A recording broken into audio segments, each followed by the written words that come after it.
নমস্কার বন্ধুরা, welcome to my channel. আজকের রেসিপি দই পটল। সম্পূর্ণ নিরামিষ পদ্ধতিতে অল্প কয়েকটি উপকরণ দিয়ে কীভাবে দই পটল বানানো যায় জানতে সম্পূর্ণ ভিডিও দেখে নাও। আর যারা এখনও আমার চ্যানেলটি সাবস্ক্রাইব করনি অবশ্যই আমার চ্যানেলটি সাবস্ক্রাইব করে দিও আর পাশে থাকা বেল আইকনটি ক্লিক করে দিও। এইভাবে দই পটল বানালে এটা যেমন খেতেও সুন্দর হয়, তাছাড়াও এর মধ্যে একটা খুব সুন্দর ক্রিমি টেক্সচার আসছে। এটা খুবই ভালো লাগে। তাই চলো ঝটপট তৈরি করে নেওয়া যাক। সবার প্রথমে এখানে আমি নিয়ে নিয়েছি কিছু পটল। আমি এখানে 10টার মতো পটলের খোসা ছাড়িয়ে নিয়েছি। আর পটলগুলো ঠিক এইভাবে দুদিকটা একটু কেটে নেব। আমি প্রতিটা পটলের দুদিকটা এরকম ছুরির সাহায্যে কেটে নিচ্ছি। আর অবশ্যই পটলগুলো ছাড়িয়ে খুব ভালো করে ধুয়ে নেবে। আমি সমস্ত পটলের দুদিকটাই খুব ভালো করে একটু কেটে নিয়েছি। এইবার এর মধ্যে সামান্য লবণ ও সামান্য হলুদ গুঁড়ো দিয়ে খুব ভালো করে পটলের মধ্যে মাখিয়ে নেব। পটলের মধ্যে লবণ আর হলুদ গুঁড়ো মাখিয়ে নেওয়ার পর এটাও সঙ্গে সঙ্গে ভাজবো না, 1-2 মিনিটের মতো একটু রেস্ট রাখবো। লবণ আর হলুদ আমি খুব ভালো করে মাখিয়ে নিয়েছি। এইবার এটা আমি সাইডে রাখছি কিছুক্ষণ। আর একটা ছোট বাটি নিয়ে এর মধ্যে 10-12টা কাজু ও 2টো কাঁচা লঙ্কা নিয়েছি। এটার একটা খুব সুন্দর পেস্ট বানিয়ে নেব। দেখো পেস্টটা আমি করে নিয়েছি। এইবার এর মধ্যে দিচ্ছি 4 চামচ টক দই। টক দই দেওয়ার পর আবারও একবার এটার পেস্ট বানিয়ে নেব। তাহলে এটার মধ্যে কোনো দানা থাকবে না। আমি খুব ভালো করে আবার এটার পেস্ট বানিয়ে নিয়েছি। তোমরা টেক্সচারটা দেখে নাও, এটা ঠিক এই রকম হতে হবে। অবশ্যই এইভাবে কাজু ও দইয়ের পেস্ট বানিয়ে নিও। একইভাবে আমি আবারও একটা বাটি নিয়েছি, যার মধ্যে নিচ্ছি 1 চামচ জিরে গুঁড়ো, ধনে গুঁড়ো, 1 চামচ কাশ্মীর লাল লঙ্কার গুঁড়ো, 1/2 চামচ হলুদ গুঁড়ো দিয়ে সামান্য জল দিয়ে এটা খুব ভালো করে এইভাবে গুলিয়ে নিচ্ছি। অবশ্যই খুব ভালো করে এটা গুলিয়ে নিতে হবে। খুব ভালো করে গুলিয়ে নেওয়ার পর আমি পটলগুলো ভাজবো। প্রায় 2-3 মিনিটের মতো হয়ে গেছে। এবার আমি পটলগুলো ভেজে নেব। গ্যাসের চুলায় আমি একটা প্যান বসিয়ে হাই ফ্লেমে খুব ভালো করে গরম করে নিয়েছিলাম। এইবার প্যানের মধ্যে সর্ষের তেল দিয়ে তেল খুব ভালো করে গরম করে নিয়ে এর মধ্যে আমি পটল দিচ্ছি। দেওয়ার পর আমি ঢাকনা চাপা দিয়ে দিচ্ছি। তার সাথে গ্যাসের ফ্লেম আমি মিডিয়ামে করে দিচ্ছি। মিডিয়াম ফ্লেমে কিছুটা সময় নিয়ে উল্টে পাল্টে পটলগুলো ভেজে নেব। আমি এখানে ঢাকনা চাপা দিয়ে ভাজি, তাহলে পটলগুলো ভাজা হওয়ার সাথে সাথে এটা কিছুটা সেদ্ধও হয়ে যাবে। আমি পটলগুলো উল্টে দিয়ে আবারও ঢাকনা চাপা দিয়ে দিচ্ছি। এইভাবে ঢাকনা চাপা দিয়ে আমি পটলগুলো খুব ভালো করে ভেজে নেব। পটলগুলো আমার প্রয়োজন মতো ভেজে নেওয়া হয়ে গেছে। এবার আমি এগুলো তুলে নিচ্ছি। পটলগুলো 60% মতো ভেজে নিলেই হবে। পটল সব ভেজে নেওয়ার পর আমি তেলের মধ্যে দিচ্ছি কিছু গোটা গরম মশলা আর যে মিক্সারটা তৈরি করেছিলাম গুঁড়ো মশলা সেটা দিয়ে দিচ্ছি। দিয়ে দেওয়ার পর মিডিয়াম ফ্লেমে মশলাটা একটু কষিয়ে নেব।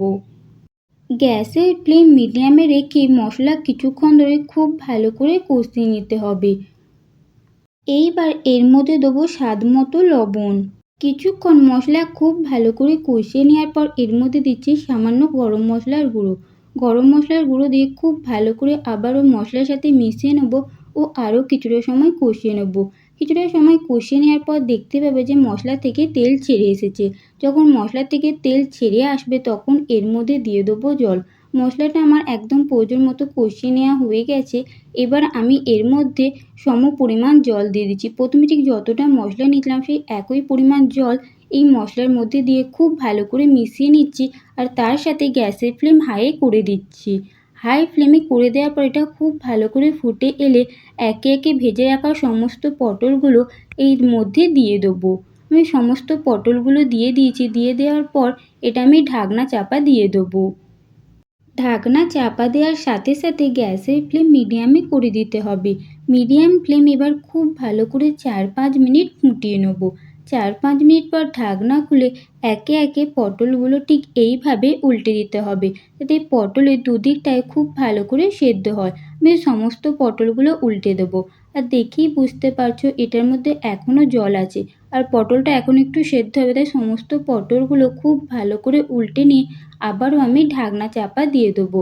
আর গ্যাসের ফ্লেম মিডিয়ামেই থাকবে। সমস্ত পটলগুলো আমি উল্টে নিয়ে আবারও ঢাকনা চাপা দিয়ে আবারও 4-5 মিনিটের মতো খুব ভালো করে ফুটিয়ে নিয়েছি। 4-5 মিনিট পর ঢাকনা খুলে একটু নেড়ে দিচ্ছি। জলটা অনেকটাই কমে গেছে আর পটলগুলো আমার সেদ্ধ হয়ে এসেছে। এবার কাজু ও দইয়ের যে মিশ্রণটা আমি তৈরি করেছিলাম সেটা সমস্তটা এর মধ্যে দিয়ে দিচ্ছি। দিয়ে দেওয়ার পর খুব ভালো করে মিশিয়ে নিতে হবে। আর গ্যাসের ফ্লেম এখন লো আছে। লোয়েতে রেখেই কিন্তু কাজু ও দইয়ের পেস্টটা দিতে হবে। খুব ভালো করে এবার এই পেস্টটা এই পটলের মধ্যে একটু মিশিয়ে দিতে হবে। খুব ভালো করে মিশিয়ে দেবো। দেখো খুব ভালো করে আবার ফুটে এসেছে। আর কিছুক্ষণ খুব ভালো করে ফুটিয়ে নিলে দই পটল একদম তৈরি হয়ে যাবে। আর এই কাজু ও দইয়ের মিশ্রণটা দেওয়ার পর দেখতে পাবে এর মধ্যে খুব সুন্দর একটা ক্রিমি টেক্সচার এসেছে। আর এটি একটু গাঢ়ও হয়ে আসবে। এখানে এটা আমার একদম রেডি হয়ে গেছে। আর নামানোর আগে ওপর থেকে হালকা করে একটু চিনি ছড়িয়ে খুব ভালো করে চিনিটা এই পটলের সাথে মিশিয়ে দিতে হবে। আর যে কারিটা আছে তার সাথে মিশিয়ে দিতে হবে। মিশিয়ে দিলেই এখানে আমার একদম দই পটল রেডি হয়ে যাবে। চিনি দেওয়ার পর চিনি খুব ভালো করে মিশিয়ে নিচ্ছি।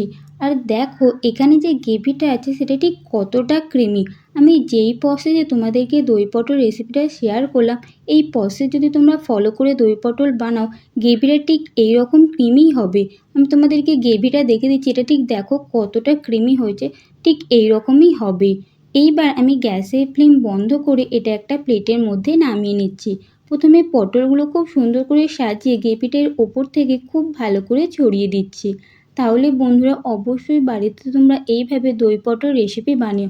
সম্পূর্ণ নিরামিষ পদ্ধতিতে খুব সহজে দই পটল বাড়িতে তোমরা বানিয়ে ফেলতে পারবে। অবশ্যই রেসিপিটা ট্রাই করো। কেমন লাগলো জানাতে ভুলো না। ভালো লাগলে একটা লাইক দিয়ে আমার চ্যানেলটি সাবস্ক্রাইব করো। Thanks for watching. বাই।